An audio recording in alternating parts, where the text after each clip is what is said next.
Hello there, I'm IllegallySam, and you're going to be seeing Levelhead 100% here today. So before I get started, I do actually have a couple settings to change real quick. Instant buttons will let me restart levels faster, because that is important later, and I will explain why. But I figure we can just go ahead and hop right into things. So time will start when I enter this first level here, so I'll give a quick countdown. 3, 2, 1, let's get started. Alright, so for anybody who's never seen Levelhead before, this is an indie 2D platformer that has a focus on level creation and user-generated content. So what that means is this game has a very robust level editor that anybody who has the game can use and publish levels with. We're not going to be seeing any of that today, though, because we are going to be seeing the training mode here. I will be speedrunning all of it because this is a 100% run, and so you'll be seeing everything in every single level in this campaign, which is 93 levels, and like I said, you'll be seeing all of it. So what a 100% run of this game entails is we'll be getting the completion on every single level, we'll be getting every single collectible in every single level, and we will getting the on-time deliveries on every single level. And the on-time deliveries are essentially the par time that you see at the top of the screen there, right next to the level timer. So, like I said, we are going to be getting all of the collectibles in every single level, and there's a lot of them. So there's 3 main types of collectibles. There are gems, which are probably best compared to something like coins in Mario. We have bug pieces, which levels that have bug pieces have 4 of them. You have to collect all 4 of them for it to count. And in order for those bug pieces to count, you have to finish the level for them to be counted as collected. And they don't have to all be gotten in one go, though. So if you were to finish a level, collect 1 bug piece, and then, you know, not get the rest, but you still finish the level, that 1 bug piece will count, but the rest of them, you'll have to go back in and get them. But GR17s, those are the big blue dudes, just hidden throughout the levels. You might have noticed one in the previous level. They count immediately after you collect them. And so what that means is there's a lot of levels where we were getting the GR17 and either restarting from the beginning of the level, resetting to the previous checkpoint, or even just quitting out of the level entirely. However, the thorn in the side of just, you know, getting all the collectibles and moving on is those on-time deliveries. So what that means for the speedrun is we have to try and get as much stuff as we can in under the on-time delivery while still finishing the level in under that time. So there's a lot of levels in this game where, you know, that's not a problem. There's a few levels where we can get everything in the level, except for the GR17, which is why we would have to go back in later. And then there's some levels where no matter how fast you want to go, you just can't get every collectible in under that on-time delivery. So you have to play the level from start to finish twice. And so I will call out the next time that happens. But in levels where that is the case, you know, we do a 100% run of the level, we get every collectible, and then we hop back in and do an any percent run of the level. And I also haven't really gone into detail about the mechanics of the game yet, so I will, you know, give the brief rundown. So you'll notice we've got our GR18 here that's running around all these levels, jumping all over the place, grabbing things. And in order to finish each level, we need to grab the package, which is that little box with a face that you might have seen in every level so far. So the main gimmick of this game is, you know, you have to take things to where they need to go because you're a delivery robot. And what that means for level completion is you gotta grab that package and take it to the goal of every single level. However, the package isn't just like, you know, in a lot of games you gotta, you know, pick something up, hold it, and you lose all your abilities. It's like, no, in this game, the package is a platforming tool. So what that means is you pick up the package, you can throw it around, you can jump on top of it, you can throw it in the air and then jump on top of it. So keep an eye out for that. You might have seen that one in an earlier level, but that is called a super jump. So what that means is when that package gets thrown in the air, we can land on top of it in midair and essentially get a double jump off of it. So that is useful in a lot of levels and is used in a lot of places to go in very unintended routes. It is probably the most quote-unquote basic of the elite techniques in this game. So anytime you see somebody speedrunning anything in this game, you will probably see a super jump. But it is, you know, like I said, it's the foundation of techniques in this game. But like I said earlier, some levels, no matter how fast you go, you can't finish the level with all the collectibles while still coming in and under the on-time delivery. And this level is probably the best example of that, because you saw I got a time well over a minute, and the on-time delivery on this level is 37 seconds. So I can't just say, you know, I made 37 seconds or 30-something seconds of mistakes, because I didn't. This level's just massive, and it has the most amount of gems in any level in the game with 286. If you were curious, across all of the levels in this game, between GR17s, bug pieces, and gems, there's almost 5,000 collectibles. Which, you know, in practice, it doesn't feel like that much, because a lot of gems are just, you run in a straight line towards the goal and you'll pick them up.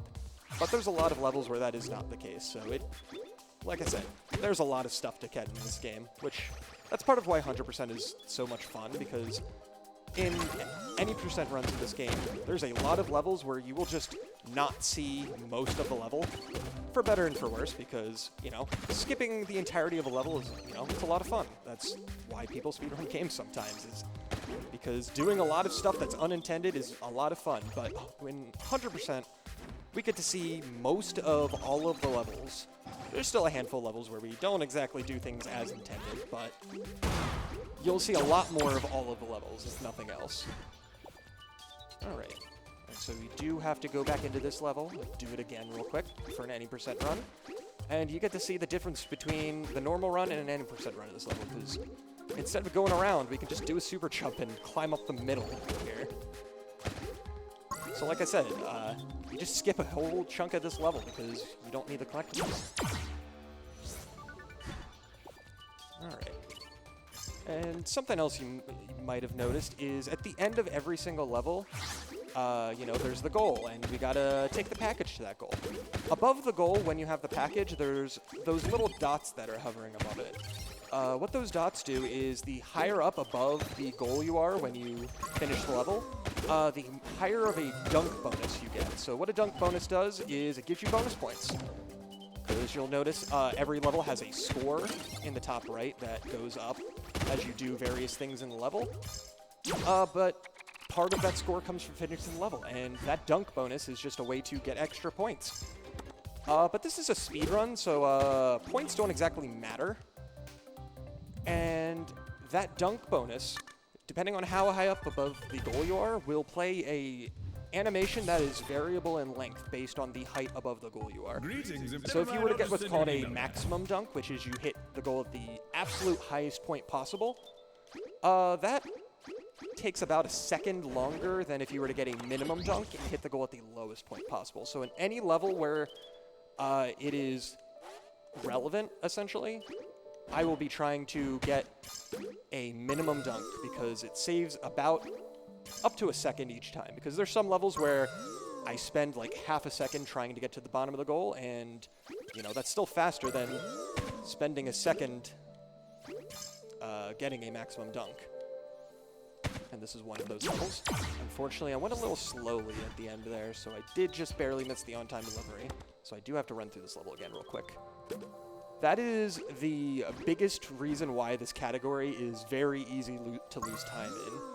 Because if you make, you know, 1, 2, 3 small mistakes in some of these levels, all of a sudden, you know, that 3-second time loss that you just had puts you over the on-time delivery, and then you have to play the entire level again. So that 3-second time loss turns into 20 or 30 seconds of having to do the level a second time. So some of these levels, at the beginning here especially, have very low on-time deliveries.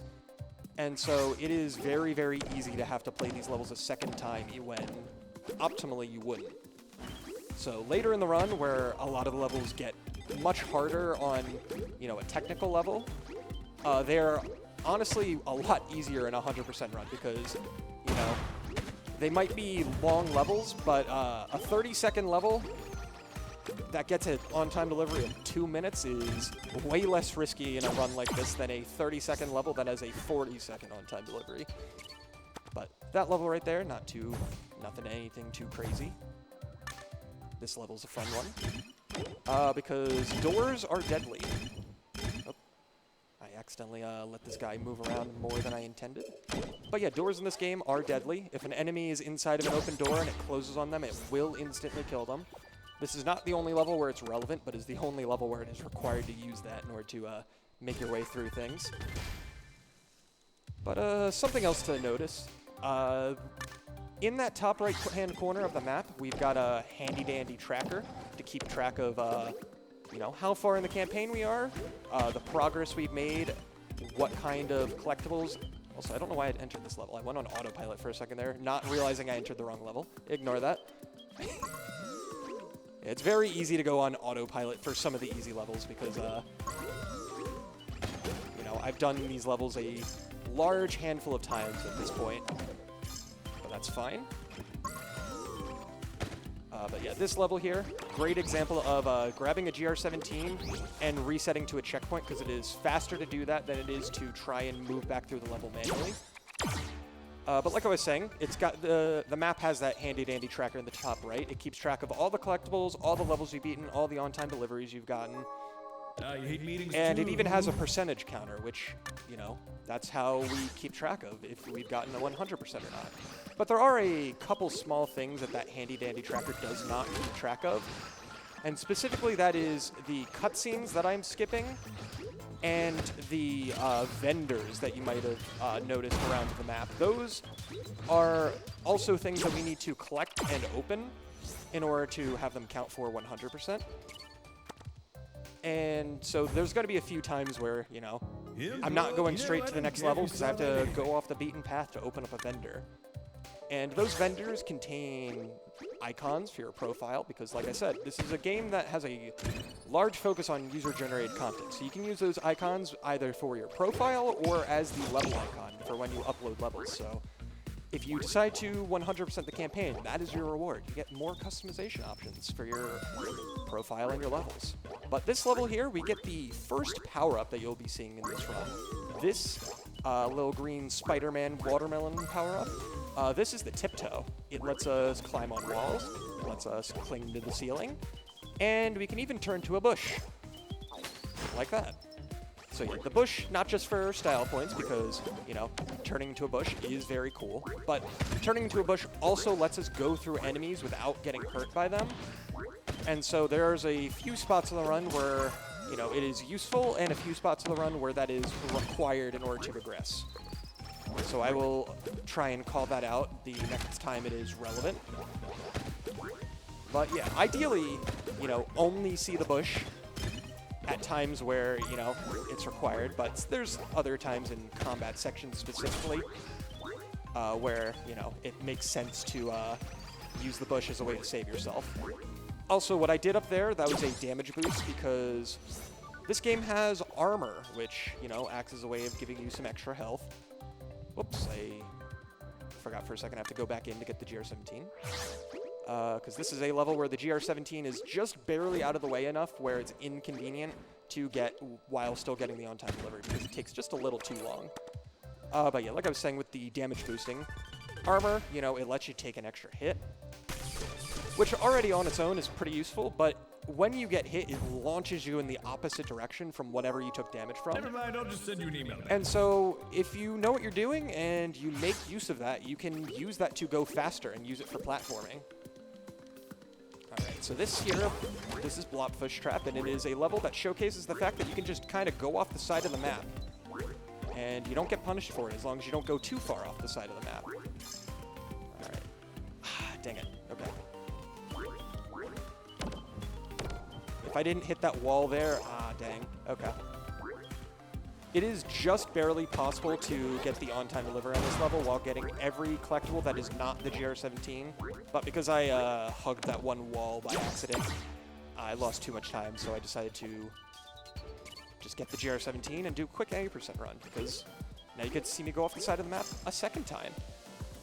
So yeah, the way the camera in this game works is, you know, you've got the map boundaries, and you can go off the side of the map, you can go off the top of the map. You know, they're very, very lenient as long as you don't go more than a couple tiles off the side or the top of the map. So in any level where you can get outside of the range of the camera, essentially, there's a good chance that you can use it to just skip over some of the level. You can even get off the bottom of the map and not die as long as you have some way to get back up quick enough, because, you know, gravity is a thing that exists. There is a trick in an any % run of one of the levels near the end of the campaign where you do go off the bottom of the map and just barely make your way back up, but ideally you don't see that in 100% because doing an any % run of that level means I messed up and had to miss the on-time delivery as a result, so hopefully that doesn't happen. But that kind of skip is deceptively difficult because, like I said, gravity exists, so getting back up onto the map if you go off the bottom of it is very difficult. Also, I reset at the beginning of after messing up on this level, because this is one of those levels that has a very tight on-time delivery, because the ending is cycle-based, and so if you lose too much time, you can't really make it up. But thankfully I got it second try, so that wasn't too bad. And you'll see, I only had, you know, 2 seconds to spare, so that death would have cost me the on-time delivery. Also, the best way to get through these vendors is just to mash the A button. I am playing this game on a console. Specifically, I'm playing it on Xbox, because this game is also available on stuff like PC. You know, it's also on Switch, even on mobile. But the reason why that's relevant is because on PC, those vendors take both the keyboard and the mouse as an input. And so you can actually, you know, with the keyboard opening them from the left and the mouse opening them from the right, you can get through those vendors twice as fast. But on console, since you only have the buttons, you have to go through them just a little bit slower. But it's a difference of seconds at most, so it's not enough of a difference to warrant like a full leaderboard split or anything like that. You know, that is something you would be concerned about, because other than that and maybe load times, there's really no functional differences about this game between console versions or PC. Which is very nice, because that means anybody can play this game and anybody can run this game if they have a system and own the game. Alright, but this is sproing time. The whole gimmick of this level is using these sproings to just go up as fast as possible. So what that means is we can just bounce a lot. I'm going to be skipping a few spots where they kind of want you to use the sproing because, you know, just because they want you to use it doesn't mean the level's made in a way that requires it, thankfully. Because something I might not have mentioned yet, and you might have picked up on, but might not have, is this game has a sprint mechanic like a lot of other 2D platformers, but the way it works in this game is it's not like some other games where you have a run button and you just kind of hold the run button and you start running. In this game, if you run on a straight line of blocks for 7 or 8 tiles or so, you will start sprinting. And so, as long as that streak of tiles is uninterrupted and you just keep running in the same direction without stopping, you will get sprint. And sprint's useful because, you know, running faster is useful in a speedrun. You know, might not be intuitive, but going fast is a good thing when you're trying to go fast. But in addition to that, getting sprint also lets you jump an extra tile. And so there's a lot of spots in this run where I will intentionally get sprint. Not so much because it makes me go faster, but because in order to do the strat that I am trying to do, I need that extra tile of jump height. And so keep an eye out for that, because it's not immediately obvious when that happens if you aren't super familiar with this game. But like I mentioned earlier, there is times in the run where bushing is required to get through enemies, and this is one of those levels. Because those enemies at the beginning are just in one tile gaps, and you can't get past them if you don't have the bush active. But now that we have gone... Oh, well, that's annoying. I have to get all these gems at the end again. That's fine, though. I'm not getting the on-time delivery on this one anyway. This is one of the levels in the run where it is just barely to get every single collectible that besides the GR17 in one go. The problem is that it's... I grabbed the wall a little lower than I expected. But the problem with a level like this is it's basically IL only because it requires such precise movement and everything, and like the best time on this level from an IL perspective is like less than a second faster than the on-time delivery. And so you would have to play this level basically perfectly start to finish with 0 mistakes in order to even have a chance. And that's not even including the difficulty of such tricks. So it is definitely not a level that is in my sights to try and put in the run anytime soon. But who knows? Maybe if things get optimized to a certain point, you know, this level might be on the chopping block for levels I have to start grinding out and getting good at. But the run is not at that point just yet, because there's more than enough difficult levels in the run already. I don't need to be throwing in levels that I've never even done in an IL standpoint in a full run yet. If anybody's curious, this run has a at the moment the world record for this run is 1 hour and 39 minutes with an asterisk at the end, because technically as of less than 12 hours ago it is 1 hour and 38 minutes, but that run doesn't have a recording because I did it in the practice room while preparing for this run. And so because of that, there's no recording of it, so it's not actually the world record. It is the only proof of it is a screenshot of my timer on my phone, so it's not exactly verifiable by any means. But that just means I have to, you know, just beat it here right now at pace, live. But yeah, like I said earlier, my estimate is significantly higher than that time, because a few mistakes and all of a sudden I'm losing 30 seconds to a minute on some of these levels because of the on-time deliveries. But thankfully I got through that level without too much trouble. And take this side path here.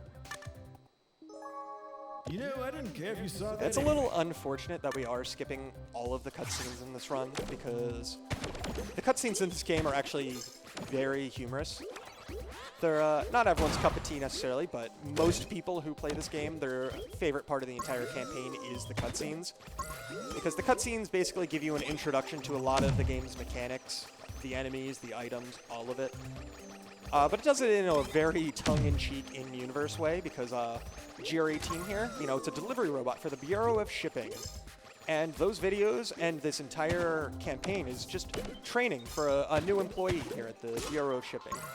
Because we have to train our GR18 robot and prepare them for package delivery out in the wild.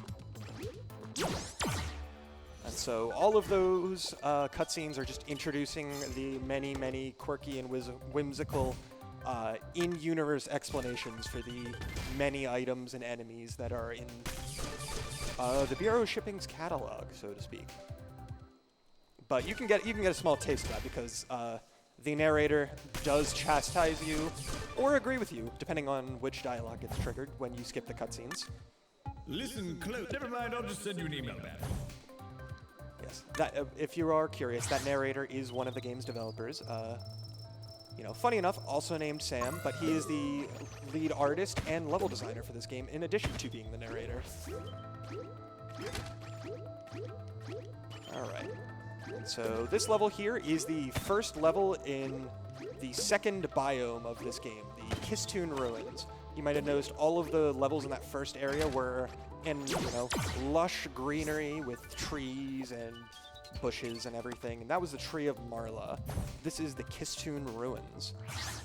There are 4 biomes in this game. You will be seeing all 4 of them throughout the run, so I will call those out when we get to them, or at least I'll try to. Alright. Okay. So I just did a trick there that you probably didn't even know was a trick, because it happened so fast. But on these fly blocks here, the way they work is, you know, the game has forgiveness mechanics where if you walk off the edge of a platform, it gives you a few frames to jump. You know, those are called coyote frames, so you can do a coyote jump. And when you walk off of a moving platform like that, the game removes your momentum from that platform, if you just walk off and don't jump off. But if you do jump off, it tries to give you that momentum so that you know, keep moving quickly when you jump off of it. So if you coyote jump, it takes away that momentum and then gives it back to you when you jump, because it doesn't know which one you're doing until you actually jump. But if you fall through the platform, it doesn't take it away, but you can still get a coyote jump off. So if you fall through a platform, the game won't take away your extra platform momentum. Then you coyote jump, and the game's like, oh, you coyote jumped off a moving platform. Time to give you your momentum back. So if you fall through a platform and then coyote jump, it just gives you that momentum twice. And so you can just move extra fast. And it's not useful in many places throughout the run, and it is very difficult to notice if you don't know what you're looking for, but basically you can just get the momentum from platforms twice. Also, another small skip that I just did right there.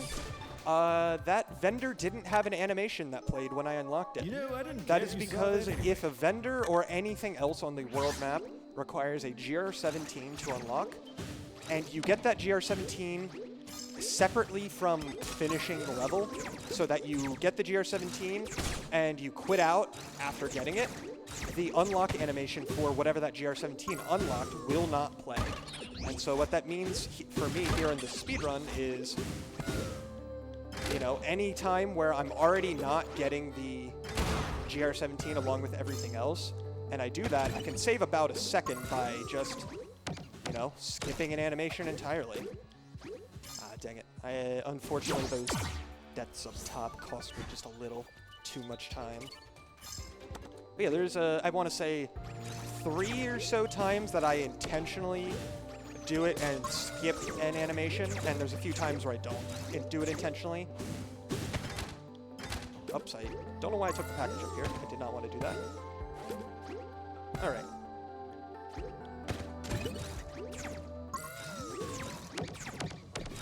Okay. There we go. But yeah, like I said, there's a few spots where I don't do it intentionally, and there are some of those times where I don't do it intentionally, it actually technically loses me time, because the way unlock animations work in this game, if you unlock one thing on the world map, the game will just instantly cause you to move towards it. And if you unlock more than one thing on the world map at one time, the game will not move your ship, and you will just stay on the map node that you were on previously before you unlocked stuff. So the way the unlock animation skip works is that unlock animation just never plays. And so if you were to unlock more than one thing, instead of unlocking two things and keeping you on that same node, it'll actually only unlock one thing and move you away from the node you were on, which if that second node that you use the animation skip to unlock, you know, has something that you need to go do first, whether it's like a vendor or another level, you kind of just have to move an extra tile in order to get to it, which isn't a huge deal or anything, but it's, you know, a small thing that goes into the routing of how I do things in some of these levels. But speaking of unlock animation skips, I just did another one right there. Alright. And then next up is Crypt of the Watcher. So this level here, this is kind of like a room-to-room puzzle kind of platformer level where, oh, didn't want to die there.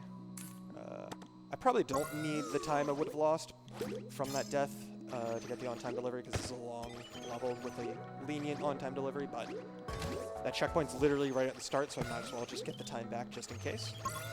But yeah, this level's kind of like your classic Zelda-style level in a maker game like this, where you go room to room, solve small puzzles in each of these rooms,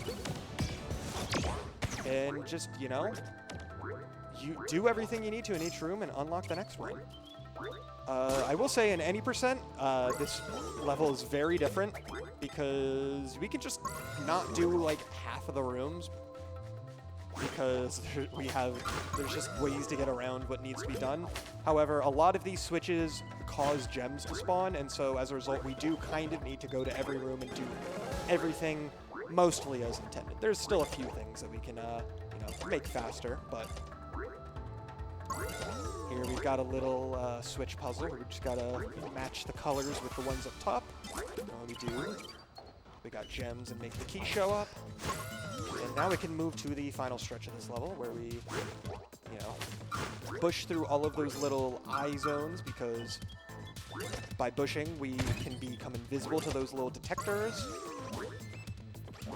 Just go grab the GR17 over here, which we couldn't get at the beginning of the level because, you know, those blocks were turned on, and they only turned off after I do everything else in the level. Okay. And there we go.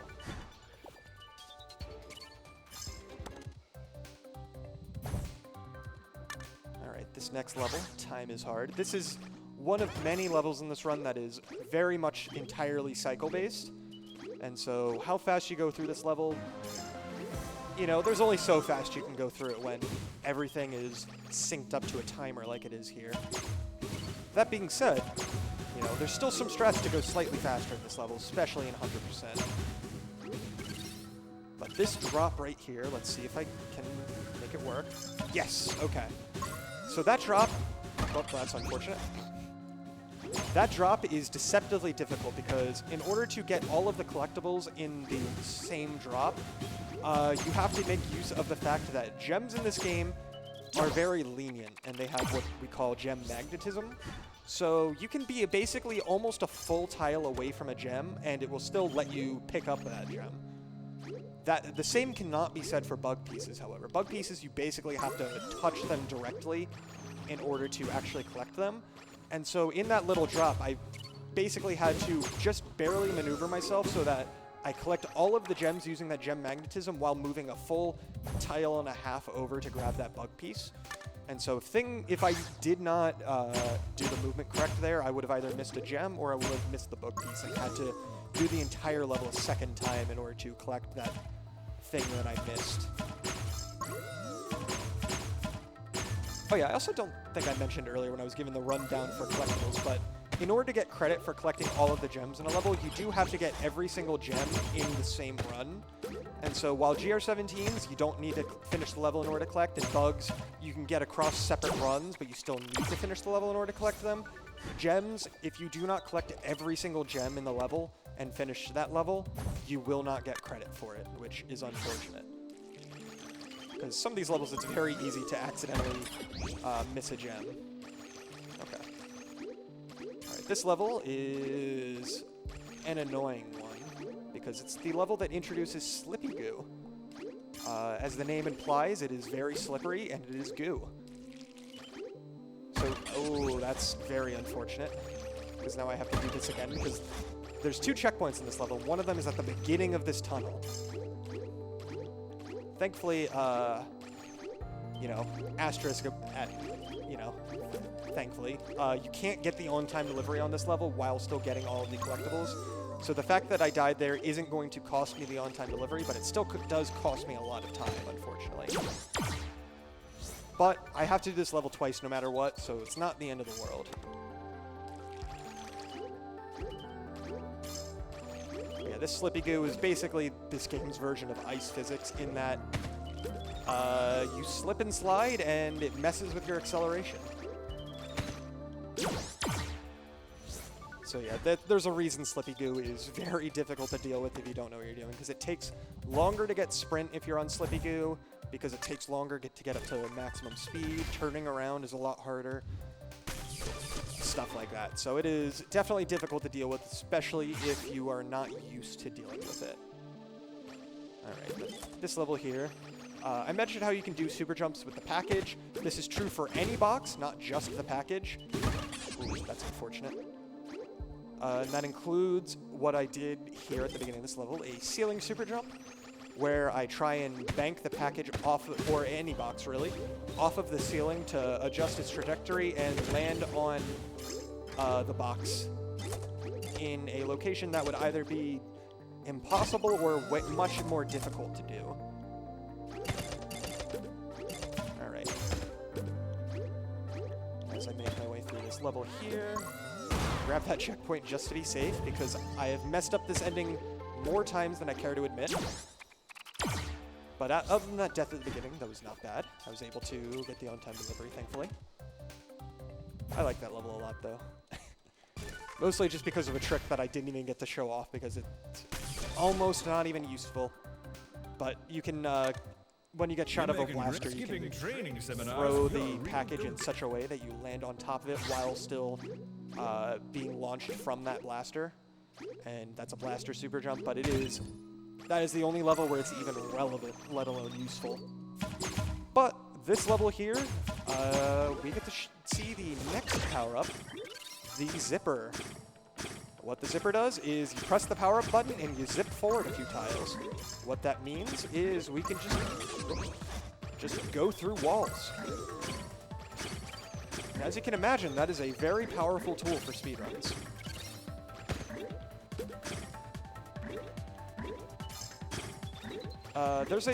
Most of the, oh, that's unfortunate.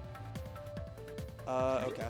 I'm going to get the GR17 on its own real quick, and then reset the level. Okay, that's unfortunate, but not a big deal. It happens. But yeah, the zipper, like I said, in levels where that are designed for it, you know, it'll have walls that you have to zip through, nothing too crazy. But for levels that, you know, aren't exactly perfectly designed, the fact that you can go through walls is a very powerful tool.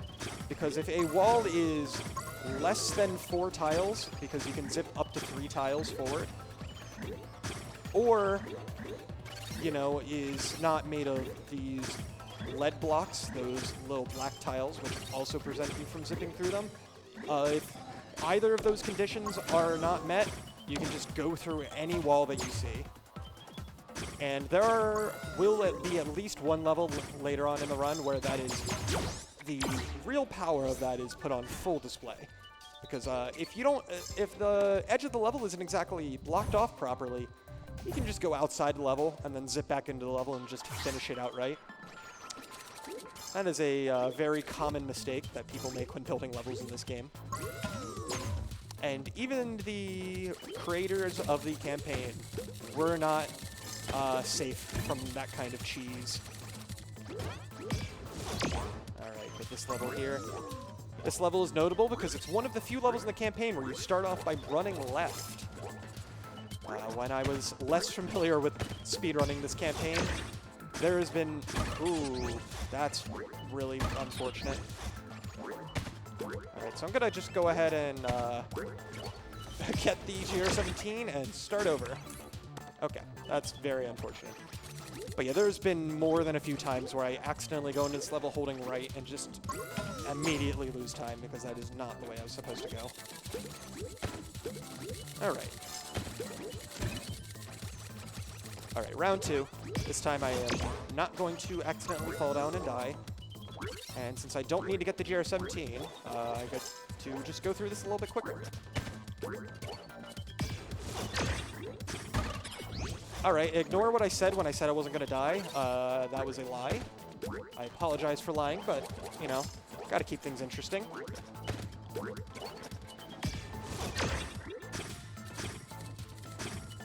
Alright. Still just barely came in under the on-time delivery there. This one's lenient, but I needed all of that leniency. Alright. But now we get to move on to the next set of levels, and in any percent, these next few levels would be the ones that make or break the run, in that if I get past these levels on a good pace, it's a good run, and if I don't get past these levels on a good pace, it's a bad run. Because some of these levels are extremely difficult in any percent.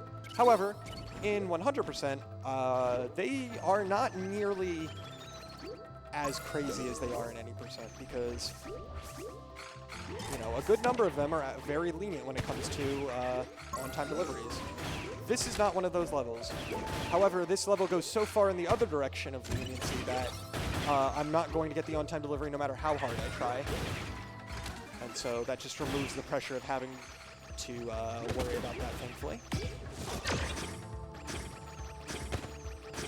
Yeah, this is another one of those levels where the on-time delivery is technically possible while getting all of the collectibles, but it requires doing all of the IL strats perfectly, and you have like less than a second to spare. So, like I said, not exactly about to start trying to do that when I've never even done it in an IL. Alright. Just do this ending with the Lazumi chasing me down again. Because these giant spiky wheels, those are called Lazumis. The relevant thing to know about them is that you can't damage them normally until they hit a wall, at which point they will become vulnerable. But that is only relevant on so many levels. Right? But this here is keep up okay. By moving in a very specific way, I can get sprint at the beginning here and just skip the rest of the auto-scroller at the beginning here. And getting sprint is much faster than having to wait things out.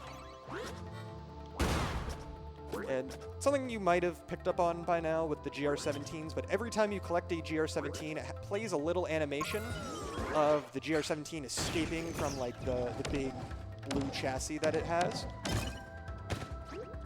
And when it does that, it causes a little bit of slowdown. That slowdown is the bane of my existence at times, because unless you know to account for it at very specific times, you will, you know, sometimes just try and, you know, you're playing the level, you free the GR17, you try and jump or something like that, and because you tried to jump while that GR17 was causing slowdown, all of a sudden your jump just got eaten, and you didn't jump, and then you're running headfirst into an obstacle that kills you. And so, like I said, that slowdown is the bane of my existence at times.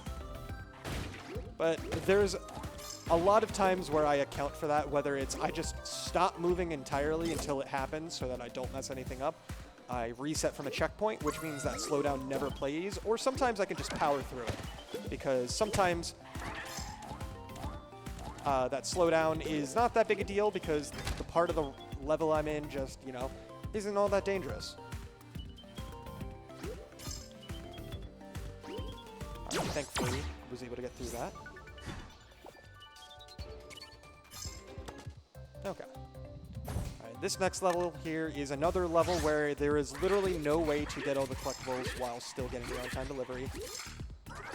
Trust me, people have tried. It is just barely not possible by like less than a second. But the on-time delivery is just barely too short. Oh, that's unfortunate. Okay. Alright, I'm gonna play this a little safe and let those guys all go off here. Okay. Oh. My local cache is full. Oh no, that... Oh, come on, I didn't mean to land spikes. Yeah, that just means the fact that I'm playing my Xbox offline, that's all that means, really. It doesn't matter. Yeah, because if you're curious, if you play Xbox offline... Why did I keep landing on the spikes? Okay. But yeah, if you're playing your Xbox offline, you know, technically that is a thing that can happen because it's storing all of the data locally because it can't put it in the cloud. And it will fill up that cache that it's using eventually. But that doesn't matter because we're trying to go fast. We're not trying to save data. We're trying to save time, not data. Okay, we finally got through that one. That took longer than I would have liked. But that's fine. Now we get to do it a second time real quick. Ah, dang it. If I had done the turnaround as tight as possible, I wouldn't have aggroed this dude. Unfortunately, I did. But it's not a big deal. Alright, and with that, we can move on to one of my least favorite levels in the campaign, Clock Switch Tower. The reason why this level is not my favorite is because it is cycle-based in a way that is very frustrating. Because, especially for any percent, if you make a small mistake, it is very possible to just have the cycles not line up the way you want them to, and you will pay for it.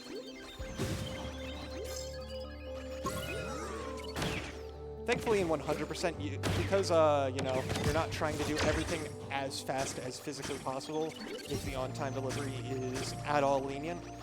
This on-time delivery is very lenient, so when I can, you know, don't worry too much about losing cycles if I don't have to. However, that doesn't mean this level is a super fun 100% run, because the collectibles are on that cycle, and so we just have to wait for them to switch on sometimes. Because the global cycle that they're on just, you know, might not be active when you get to them. And so, yeah, this level is very annoying. But like I said, the on-time delivery is very lenient, so as long as I don't make mistakes that are extremely costly, I'm not at risk of missing that. Because that was not a great run through that level, and I still had 20 seconds to spare. Alright, and then every once in a while I double check in the top right to make sure I didn't miss anything. Because as long as the on-time delivery level's completed and gems counters are all the same, that means I haven't forgotten anything. Alright, this level is kind of just a hold right level with a little bit of extra movement.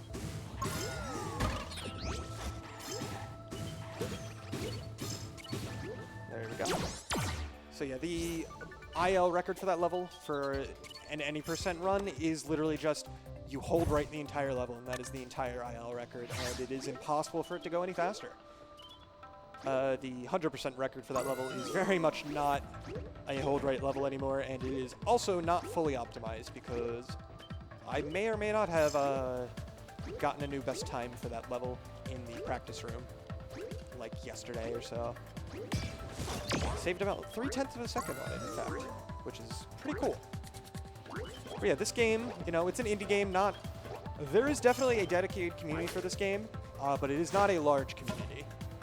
So while there's a lot of stuff in this game that is very optimized, there's a lot of stuff that is significantly less optimized. It's like every once in a while, we are, you know, still finding new tricks, still coming up with new strats for some of these levels.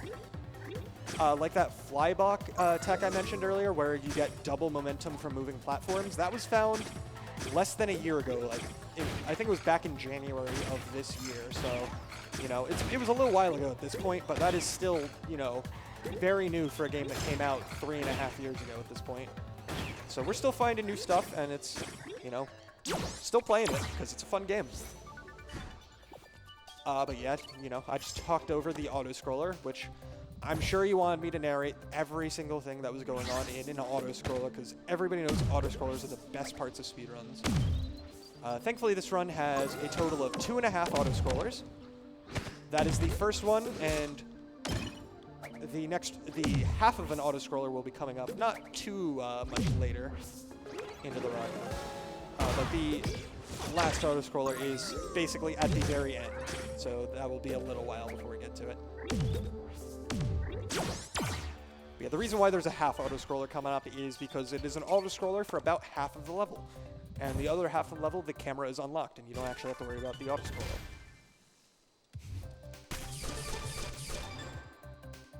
Alright, these next two levels are tricky because cycles are the name of the game. But this one isn't too bad as far as cycles go, because if you play it safe, you can kind of just get through things without too much trouble. These cromblers are just timed to cycles. They don't activate based on your position at all or anything. And so you just kind of wait out the cycles, wait for the best chance to go, and go for it. Yeah, I play that level pretty safe because it is very easy to die over and over again on that level if you're trying to go as fast as you possibly can. Because I did grind out the IL for that level a couple weeks ago, and it can go a lot faster, but I'd rather get through it consistently than worry about losing an extra 20 seconds because I died a bunch. Alright, this level, however, is in the running for my least favorite level in the entire campaign, because it's got cycles and it's got difficult movement. Alright. And in order to go as fast as possible and also have cycles line up, I skip that checkpoint at the beginning. And so if I mess up, I have to start right over. And on top of that, this has the same thing where I have to use gem magnetism to try and get the collectibles without having to go through that section twice. And if I miss it, thankfully I'm not actually out of luck entirely, because I can go back and grab the bug piece. It's just very difficult to get the on-time delivery while also doing that, because you finish about 20 seconds slower if you miss that collectible. And in a level that is 20 seconds long with a 45-second on-time delivery, you do not have a lot of time to spare. But thankfully I was able to go back, grab that extra little bug piece, and finish the level in time.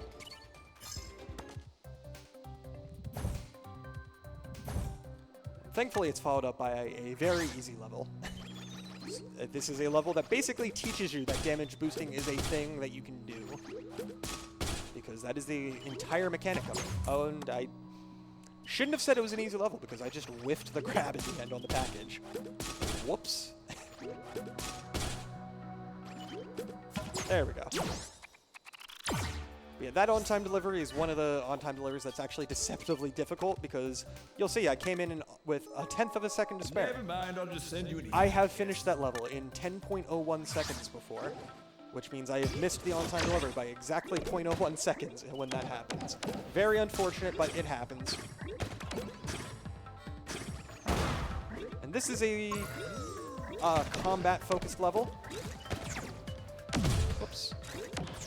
Definitely didn't want to lose my armor just yet, but it happens. But yeah, the whole thing with this level is I have to go around and I have to kill every single enemy. Unfortunate.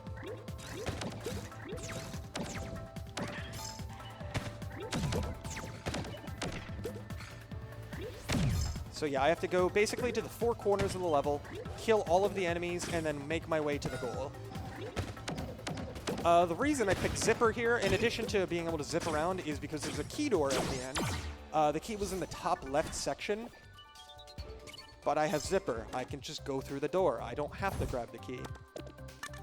Alright, and if you noticed it, you might not have, because it's a blink and you miss it kind of trick, but I did open the settings menu on the map right there for a second.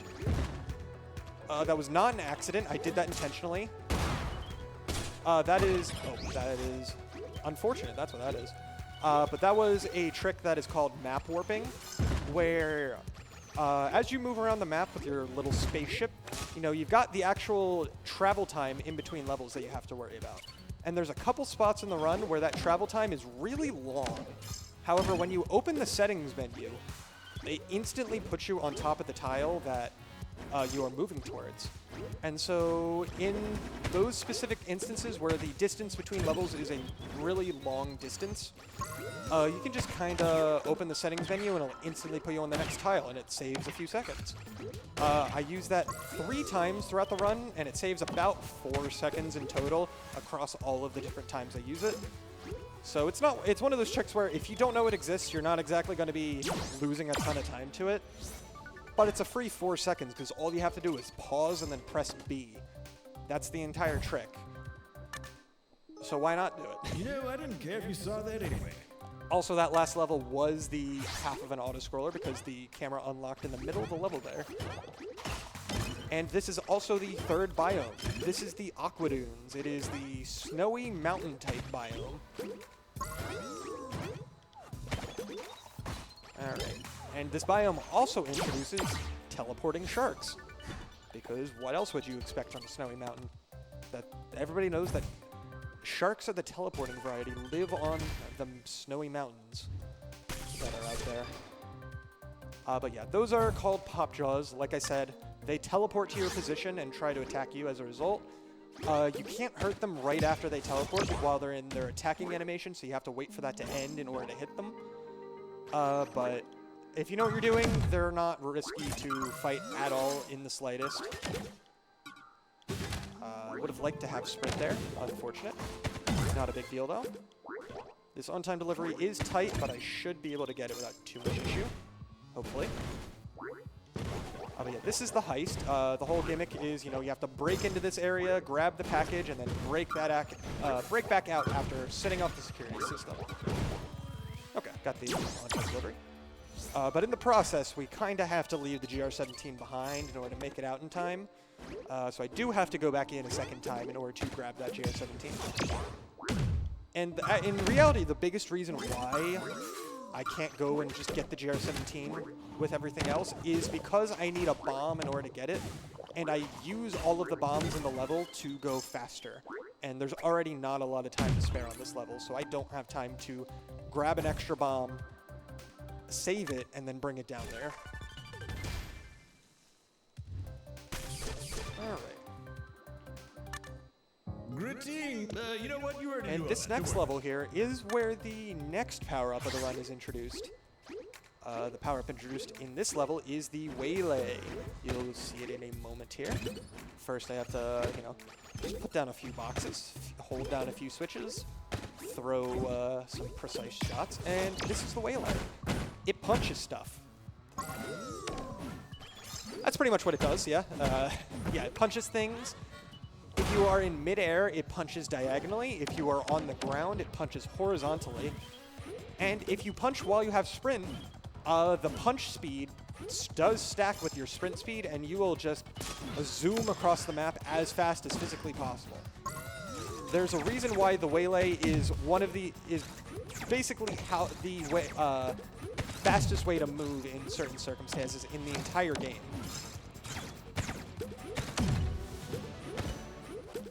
So yeah, if you keep an eye out for that, I will point it out later, but yeah, the Waylay is capable of achieving the fastest speeds out of anything in the entire game. And that makes it a lot of fun to use in speedruns when the geometry allows for it, because moving so fast that you can barely even keep up with it is very fun. Alright, and then this level is all about those pop jaws I mentioned earlier. That was an unfortunate miss. I meant to hit that small dude.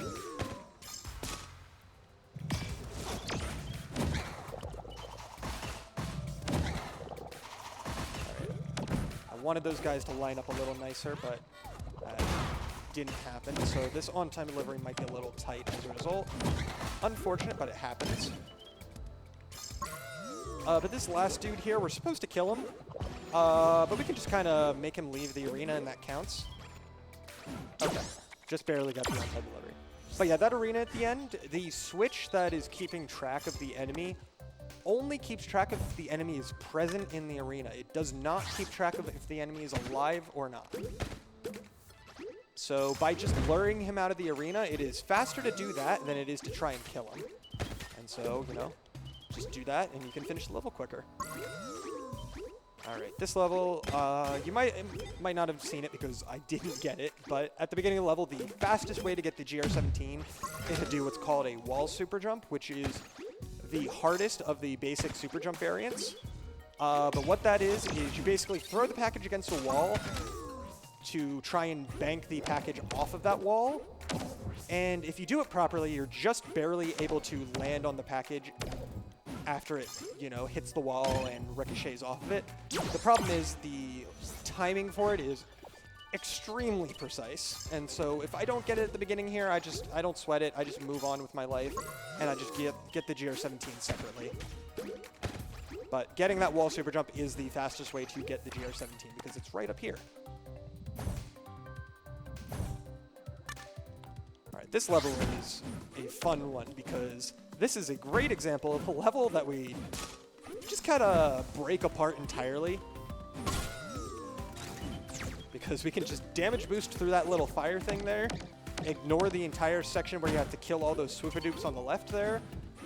Because the whole idea of this level is we're supposed to get 3 batteries in order to deposit into that switch and get the package.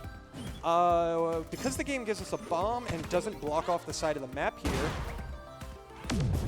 we can just get on top of the map, sprint, do some dashing, because we can move very fast, and grab the package. Because this is the dangers of not properly blocking off the sides of your level. And then this section here we're doing in reverse, because we're supposed to go the other way, technically, and just like that, we're done. Doing exactly 0 of those sections as intended. And now we get rewarded with a little ditty that I am going to ruin.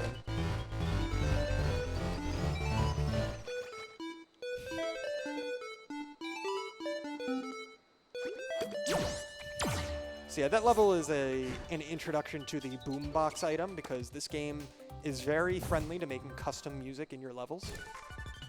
But you can get to the end before the package, and so you can kind of ruin GR18's part of the song. And by doing so, you can finish the level ever so slightly faster. So unfortunately, you sacrifice the music for going faster. But it's a sacrifice I'm willing to make. All right, but this level here, it introduces the bumper, which is... Oh, I don't know why I got the package. I need to grab the GR17 first. Oh yeah, this is a candidate for the worst item in the game, in my opinion. Because precisely bouncing on these bumpers is very, very difficult. Because those 1x1 bumpers have 8 directions. And as a result, landing directly on top of them is very difficult. It is very easy to accidentally hit one of the diagonals, and if you hit a diagonal when you are very much not trying to, it can send you flying in a direction you do not want to go. And it is very frustrating when that happens. But thankfully that I was actually not bad at all. Well, so speaking of levels that we can just not do as intended at all, here is Throw Rage. This is a level about stacking boxes, and what that means is they gave us a box, and because we can super jump, we don't need to stack boxes. So yeah, the gimmick of this level is there's a whole bunch of boxes scattered all throughout the level, and you're supposed to shoot. Okay, I missed the gems up there by accident.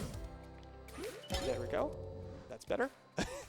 But yeah, like I said, the whole gimmick of this level is you're supposed to get a whole bunch of boxes throughout the level, use them to stack them up and climb up to where the package is, grab the waylay, and you can just go finish the level using that. However, like I said, super jumping exists, and so that is not necessary. So we can just go ahead and get waylay early and use it to demolish this level. However, I did need to do some precise movement when getting the package so that I didn't aggro this pop jaw up here, because if I aggro the pop jaw and he falls down below, I cannot get him back up here, and he has a key that I need. Also, I forgot to deposit that package,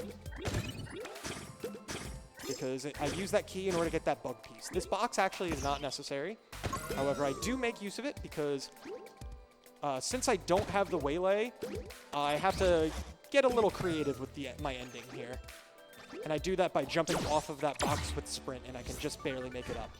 Without that, I would have to do a super jump in order to make it up there, which, because I'm on a toe slider, which is the name for conveyor belts in this game, doing a super jump off of those is significantly harder than just doing one on normal ground. Here we have That's a New Crisis, where we just have a bunch of cannons firing at us continually. Oh, I did not want to grab that.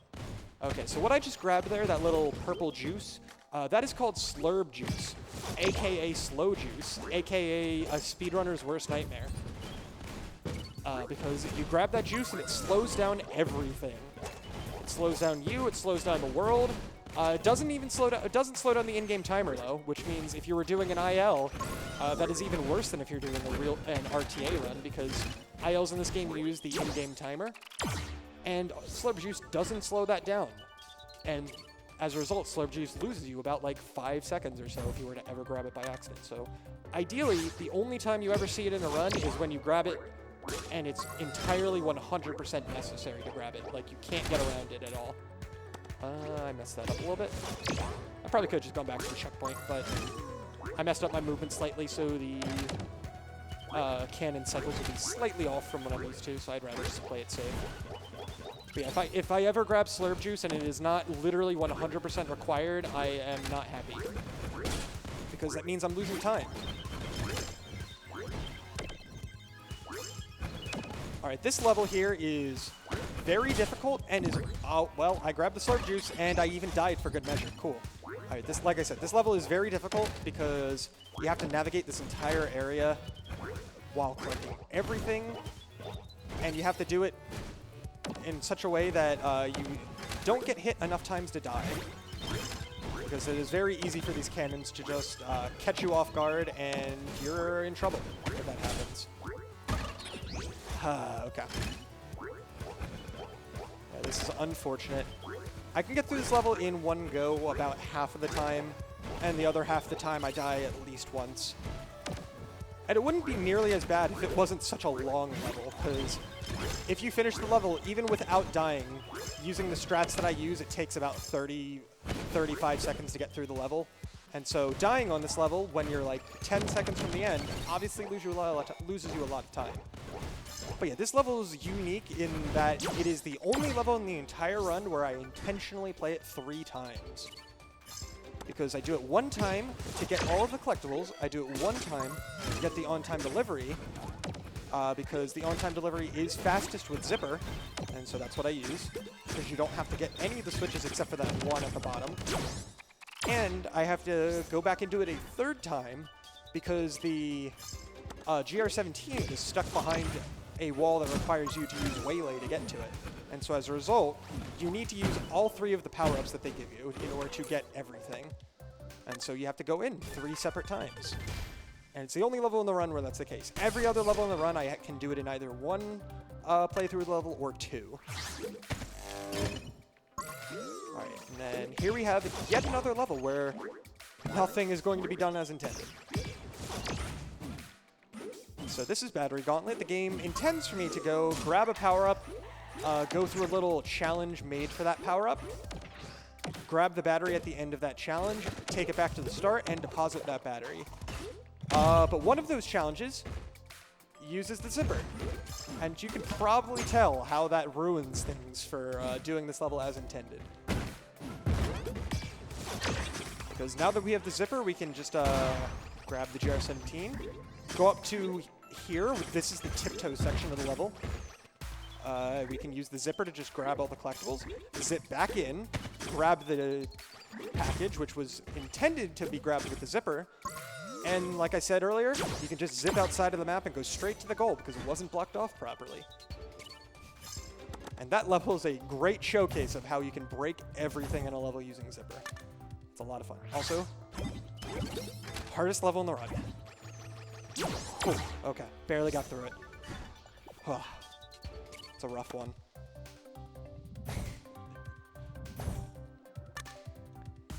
Yeah, that level is the shortest level in the run. It is an entire 3.5 seconds long. I love that level, unironically, because it's... Why is there a 3.5 second long level? It's very funny that it exists, and it's...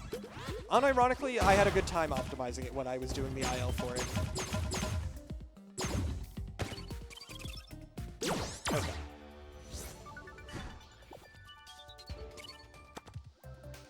Alright, now the Chamber of Magic. So this is another level where, you know, you've got a central hub area. You just kind of go around to a bunch of different rooms, completing challenges so that you can unlock the next room. Doesn't mean I'm doing it as intended, because you can just kind of super jump up. Well, if I didn't die, I would have just super jumped over there. That's a very unfortunate death, because I kind of skipped this checkpoint using the bomb momentum there. I'll grab the checkpoint just to be safe this time, in case I mess up again. That way I don't have to redo everything. There we go. Okay. So you are not meant to super jump over that gap, if you can believe it. But I can do it to get all of the collectibles in this section a little bit easier, and also just get to that section a lot faster. So now I can grab the key, bring it over here, grab that checkpoint, come back here, because I need a bomb in order to get to the GR17, which is up here. Grab the GR17, reset to the checkpoint, and there we go. Well, that was not what I meant to do. I meant to go in the portal, not jump over it.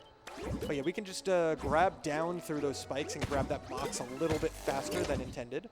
And that's the Chamber of Magic.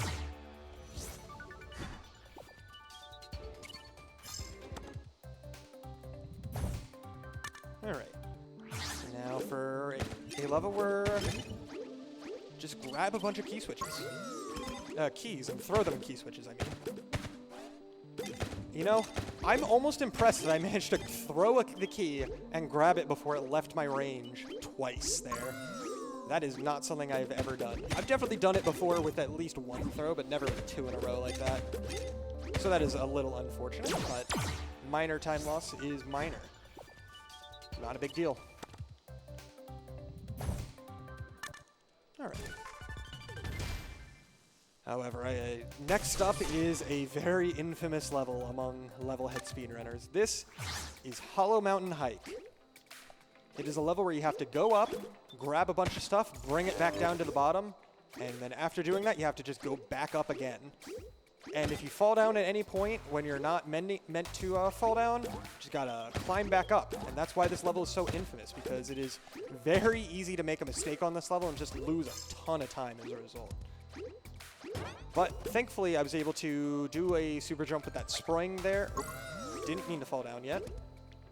While I'm here, just grab the bug piece, because why not? But I was able to do a super jump with that sproing, which helped me grab that box a little bit earlier than I'm meant to. And that saves a little bit of time. Now I just gotta go down here, deposit all these batteries, because those batteries will let me get to the package. And now I gotta make my way back up as fast as possible.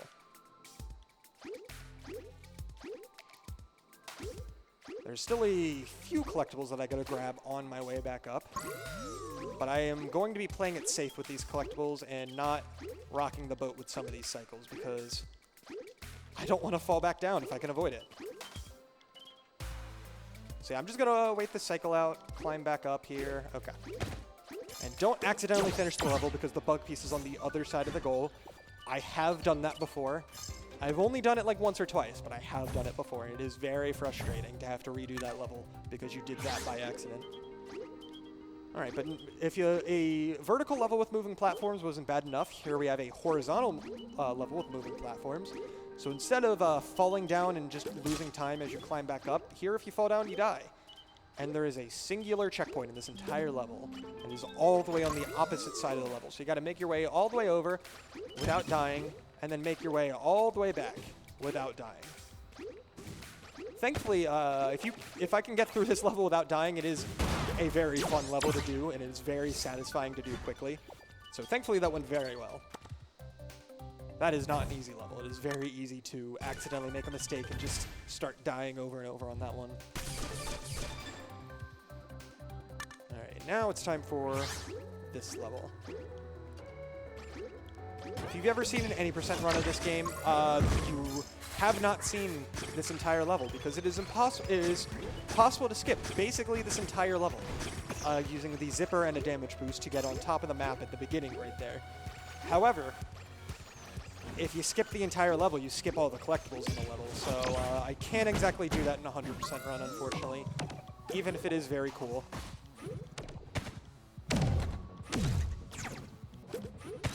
Alright, I was not expecting all of the enemies just instantly die in that explosion, but I am not complaining.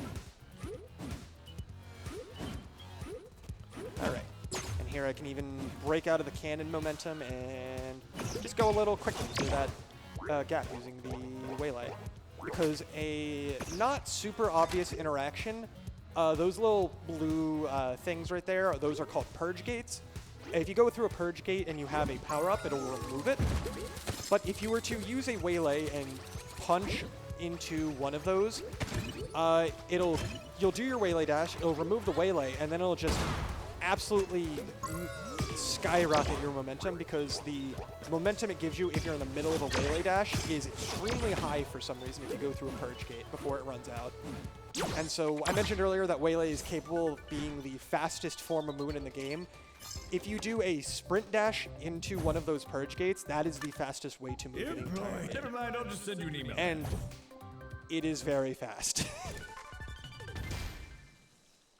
So unfortunately, nothing really lines up to have it happen during the campaign, but it definitely comes up in user levels from time to time. All right, and this is Flingo Swing.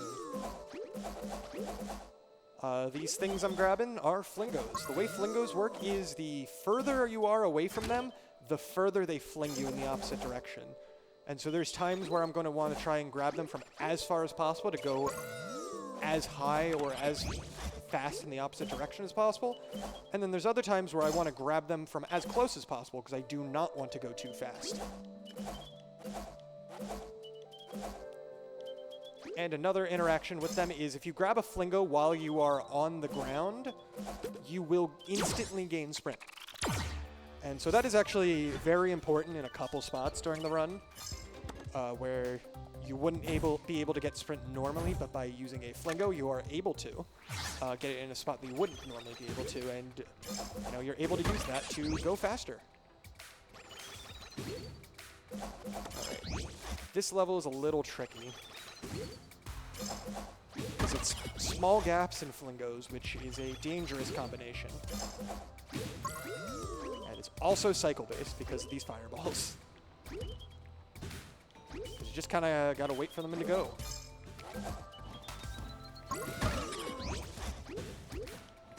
Also, the on-time delivery on this level is very tight, but it is just just barely lenient enough that if I go fast enough, I have a few seconds to spare. But if I make any mistakes, it is very easy to all of a sudden not have any leeway left and miss the on-time delivery as a result.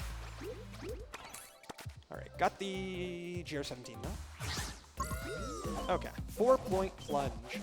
This level is the epitome of using flingos to just move around without touching the ground.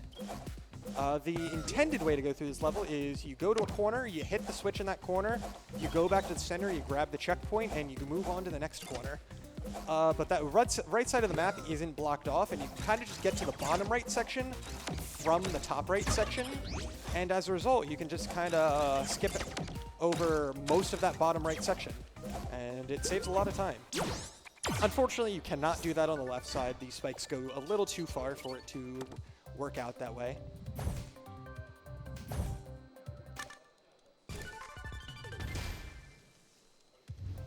Alright. And this next level here, I'll just send you an email, I guess. will show off the next new type of enemy, the Flip Whip. The Flip Whip uses the deadliest part of its body, its tongue, to try and take out GR18 here. Because it sticks out its tongue, and if it doesn't hit you, it flips. So basically, you gotta avoid the tongue. Be careful when it flips because it does. It is able to kill you depending on. Oh, I want to keep sprint there. You know, it is. You cannot land on it right after it starts flipping. However, you know, if you give it a few seconds after flipping, it's vulnerable again. So, as long as you're careful, you are not really ever going to be at risk of getting hit by them. That being said, it is very easy to mess that up still, even if you are careful. Thankfully, that level went well. And just jump off the platform. Okay.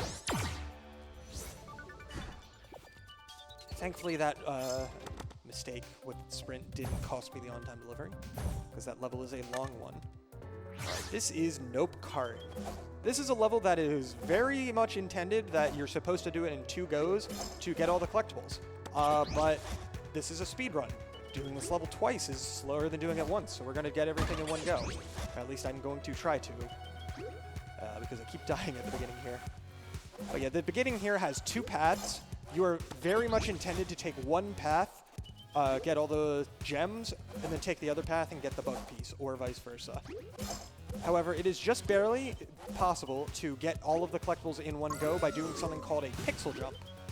So what a pixel jump is, hazards in this game are not a full tile in length. And so what that means is you can just barely land on a platform next to a hazard. And as a result, you can just kind of land on them when you're very much not supposed to be able to. And I can take advantage of that to land on a platform with a spike and then just jump up and grab the gems that I would have missed otherwise. So yeah, that beginning is very precise and not easy. You saw me mess it up a few times even. But that is required if you want to get through this level in one go.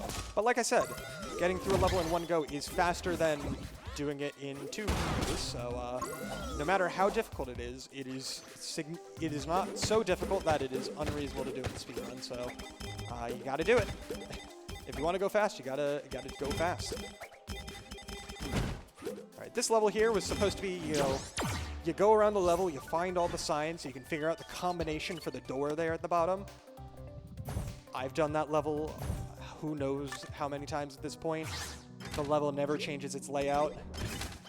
It's the same combination every single time, so you just go, you get all the collectibles, you get the waylay because you need it in order to finish the level, and you just put all the boxes down in the right spots because, like I said, same combination every single time. Wait, how did that one not make it in? Okay, whatever. That's not making it in again. God, this is unfortunate. Right, this is what happens if I mess up the cycles that I'm used to and don't perfectly time things at the beginning. But it's okay. The on-time delivery on that level is lenient, so it's not a big deal. Alright, now it's time for Temple of Karma. So this level here, this is a level where the entire gimmick is you can't kill any enemies. The game will do its absolute darndest to try and make you kill enemies, because it'll give you this electro shield here, which if you pick it up and you touch an enemy, it will instantly kill them. It'll just stick you in tons of areas where, you know, it is very difficult to avoid the enemies. But if you kill a single enemy throughout the entire level will just instantly fill with spikes and kill you. And so you need to make it through the entire level without killing an enemy, which is easier said than done. But this last section here, we even have to damage this dude, because we have to make him small enough to go through that gap in order to activate the switch. Because when you damage a big oculite, each time you damage it, it gets smaller. And so as a result, you gotta make him as small as possible for the end of that level. Okay, this is a level where I gotta go grab 3 batteries and then make my way back over here and make it down to the bottom. This section here, on the way over, it's got a bunch of cannons that are gonna try and shoot you back in the opposite direction. And then when you go in the opposite direction, it spawns a bunch of portals that do the same thing, except to the other way. So your reward for collecting all the batteries is a satisfying little electro shield kill spree here at the end, killing all these enemies. You do need to kill all the enemies in order to open that little area with the package. So it is a non-optional killing spree at the end there. And this level is the same kind of thing where it's just an arena where you have to kill a bunch of enemies. And the level is over when you kill them all.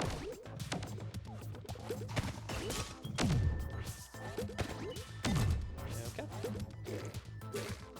Nice and easy.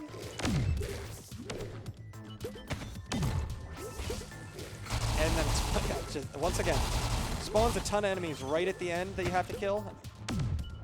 And you just grab Electro Shield to take them all out. Nice and easy. Alright, and also I didn't mention it, but a bunch of those levels did have the 4th biome, which is the asteroid tunnels. It's the purple alien-looking space place. But here is what I call the final stretch of the run, because there's less than 20 levels left at this point of the 93 that there were when I started the run. And this is also the first level that introduces the Ripcord power-up. So the Ripcord is your jetpack type power-up, because you can't have a platformer without a jetpack.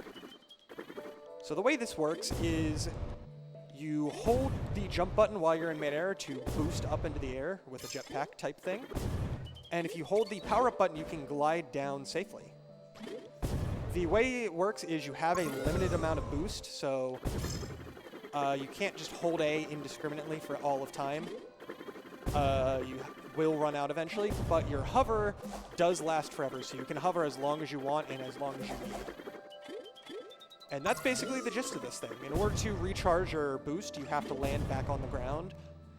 And so there are times where I will go out of my way to land on the ground or an enemy because I need to recharge my boost. Alright, that was not too bad. Alright, and this is only air. This level is incredibly infamous if you know any percent in this game, because this is a level where you can go under the map. But like I said, as long as I don't mess things up, that you will not be seeing that, no matter how cool it is. Because you can just go over that little wooden plank in the middle there and not have to collect any of these batteries. But because there's a bunch of gems all over the place, it makes no sense to try and go under the map when you have to go to where all the batteries are anyway. But this level, thankfully, is pretty lenient, all things considered. It gives you almost 10 full seconds of time to spare, even if you don't rush through the level too quickly. Alright, this one's a fun one. Missed the gems, but missed the gems again.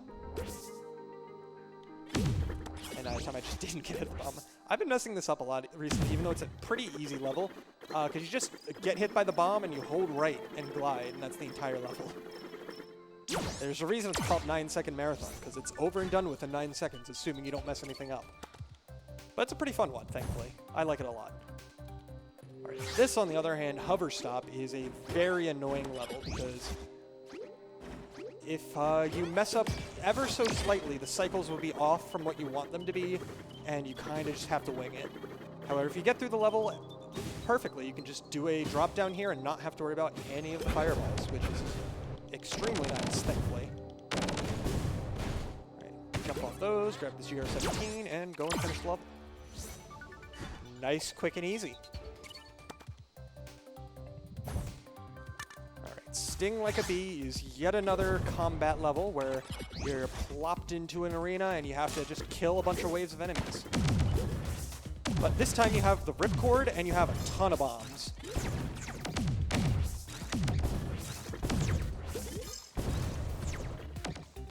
So you just gotta kind of deal with all the swoopadoops. Hope they line up in spots that are convenient. Make sure you grab all the collectibles before leaving the arena, because if you don't, that is very, very sad. In my practice run earlier, I missed a gem somehow and had to redo the entire level as a result. I was very annoyed when that happened, so thankfully I didn't mess that up this time.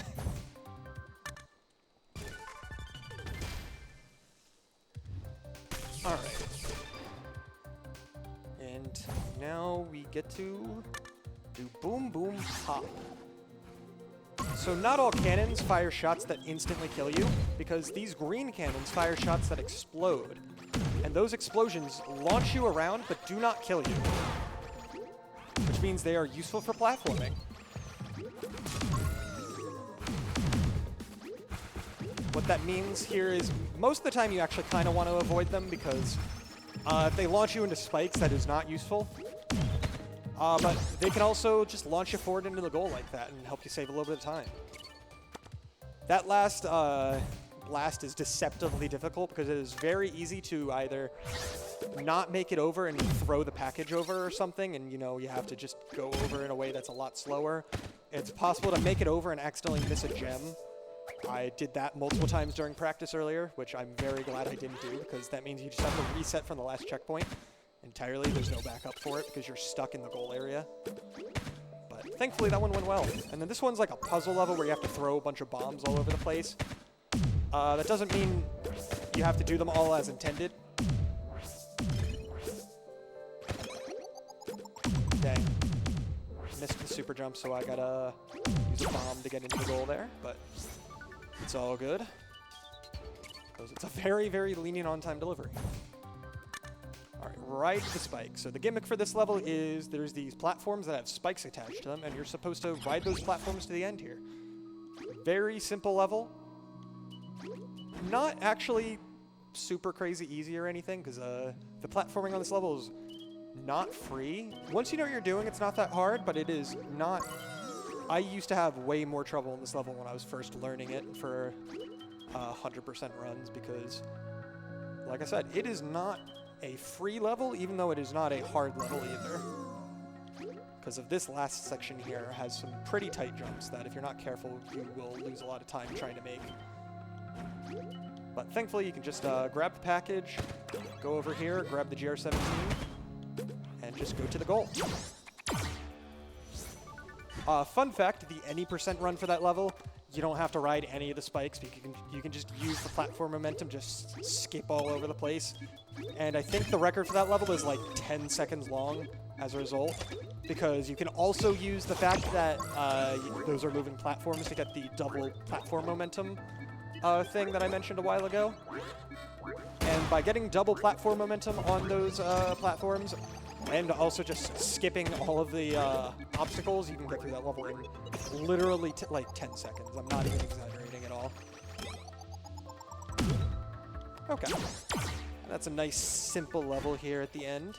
Nothing too crazy, thankfully. Alright, it's followed up with another level that tops my list for least favorite levels in the campaign.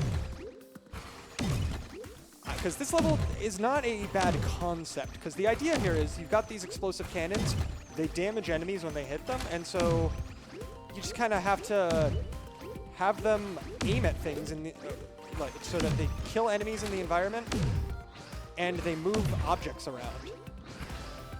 The problem is this part right here, because if those flapjacks don't want to cooperate, they will just sit there, jump over the shots that you're trying to hit them with over and over and over again for all of eternity, and you will never hit them, and you end up losing like 30 seconds as a result. It's very unfortunate when that happens. Thankfully, they weren't too uncooperative. I've been stuck there for much longer in the past, so like I said, thankfully they were nice to me this time around. But with that, I'll open this last vendor and move on to what, in my opinion, has the best level name out of all of the levels in the run. This is Grand Theft Grotto. So yeah, a fun thing about naming in this game, the way you name levels in this game, you use something called the combobulator. Because instead of letting people name levels whatever they want and having to like moderate levels like a lot as a result, there's something called the combobulator, which it just gives you a large list of words that you can pick from, and just toss them into 4 word slots, put them together, and you get a bunch of funny level names. And if you want to, you can just pick random, and sometimes it gives you a better level name than you could come up with on your own. And so most of the levels in the campaign use that same naming system, so I like pointing that out with this level, because Grand Theft Grotto is just a really good pun name, in my opinion, which is why it's my favorite level name. Ooh.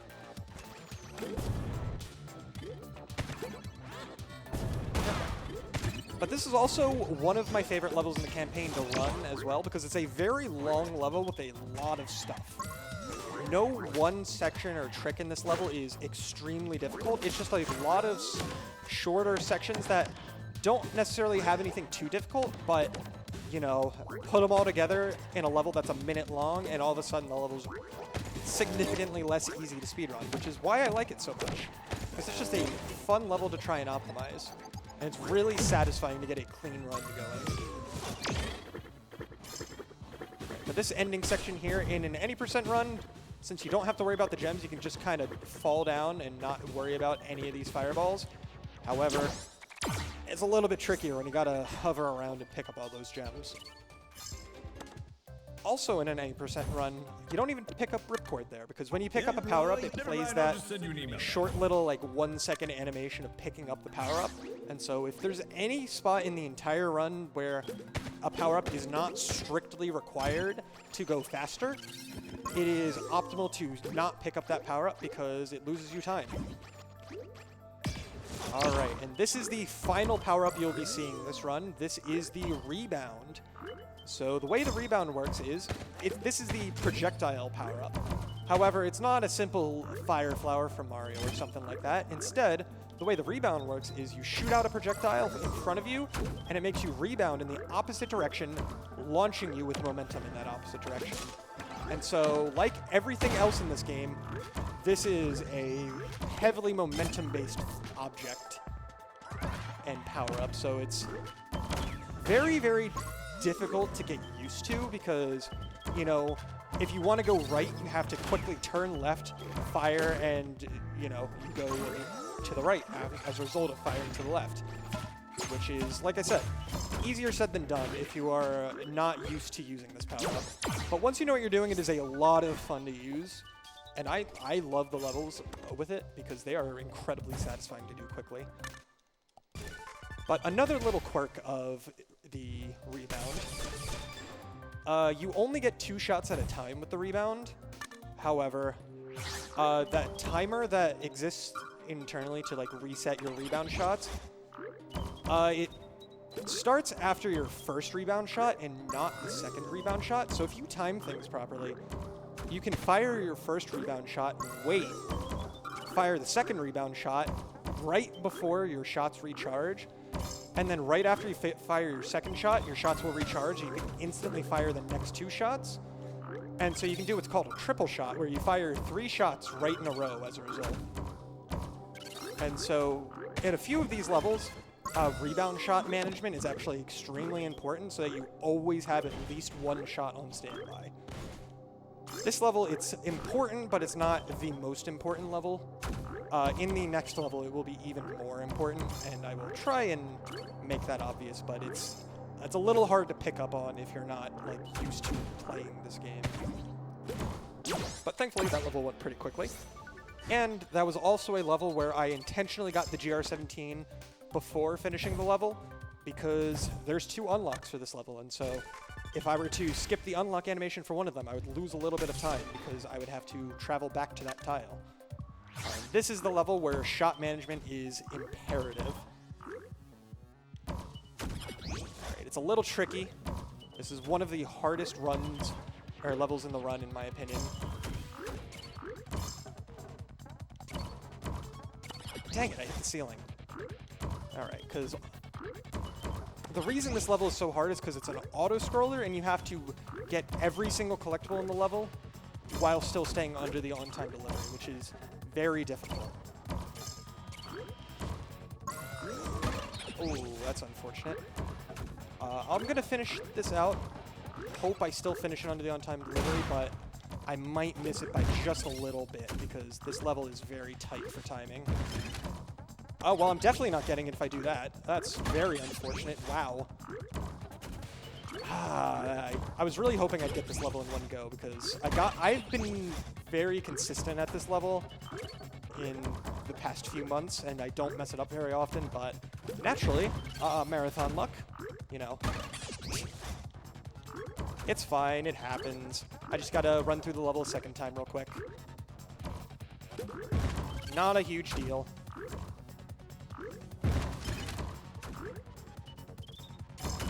Okay. Thankfully, the any % run on this level is significantly more lenient because I don't have to go out of my way for all of these collectibles.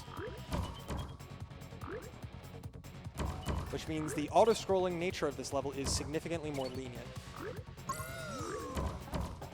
And so instead, I just have to kind of wait at a few of these sections instead of having to scramble to get everything before the section moves forward. And as a result, I can finish the level very safely. Alright, but that is the 3rd to final level in the entire run. There's only 2 levels left. First, I gotta open 1 final vendor before these last 2 levels. And, you know, this is the 2nd to last level, and obviously the penultimate level in a speedrun like this is a troll level, because how else would you finish off a campaign? Ooh, that's unfortunate. I'm gonna just reset because ideally I have like 10 seconds of leeway, but that might have cost me that 10 seconds. Okay, I'm botching this part, unfortunate. This section is deceptively difficult to do quickly though, which is why I'm making a few mistakes. I'm just gonna play it safe, take a few less hits on that flip whip right out the gate, and just do this safely. Okay. Unfortunate that it took me a few tries to do that, but it's all good. Like I said, though, the 2nd to last level is a troll level, which is... I just think that's a really funny way to end things out.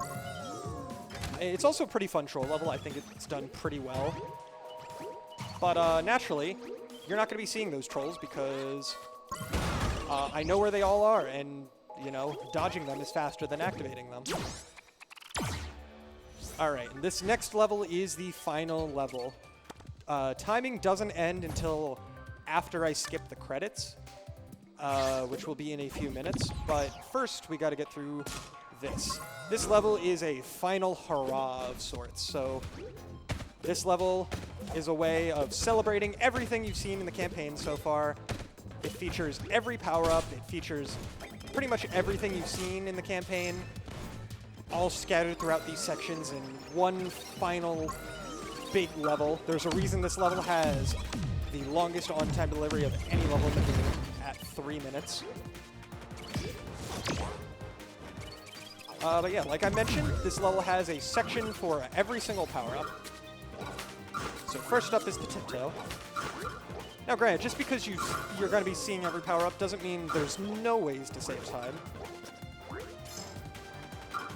But most of the skips on this level skip a lot of the level, unfortunately, so they are significantly less relevant in 100%. However, now that, you know, finished up the tiptoe section, move on to ripcord.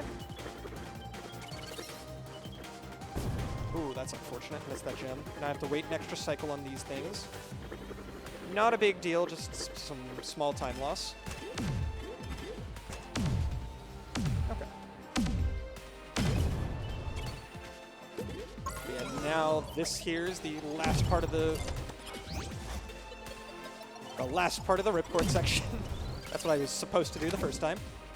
Not a big deal. Gotta go over here, get this one last bug piece. That's just hiding up here at the top. Right, move on to the waylay section, which is a combat section. Just gotta hit all these enemies as they try and enter this arena here.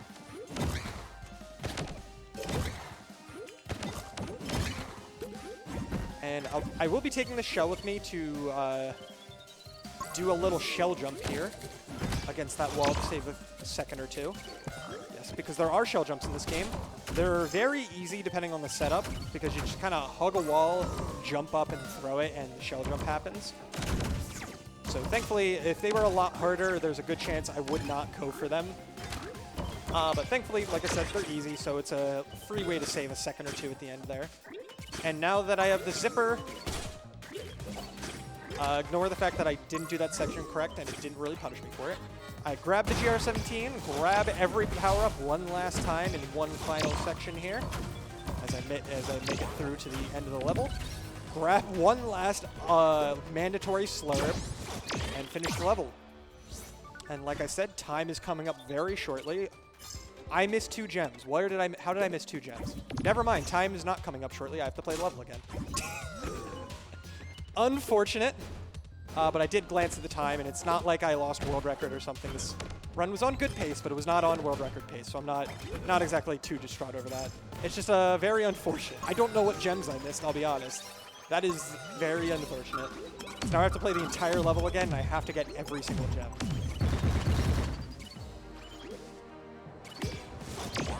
But, you know, that just means, you know, I missed that gem. I don't know if I missed that gem last time, but I missed it this time. But yeah, playing this level again, you know, that just means you wanted to see more Levelhead, because who wouldn't want to see more? So now you get to see it. See a little bit of extra Levelhead for a few minutes. All right, let me figure out the best way to... Okay, there we go. Grab the gem. Didn't have to fall back down to that bottom section, thankfully. Okay.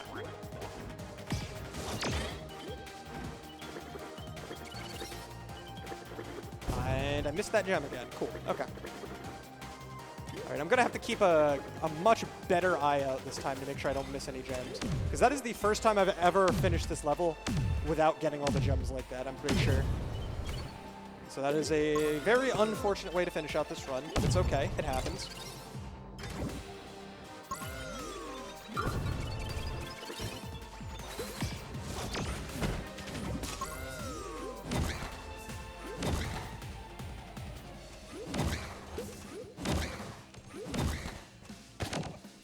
Okay. And now that I'm done with the waylay section, move on to rebound. I didn't really mention it last time, but rebound here is used both for platforming and as a little combat power-up, which is fun.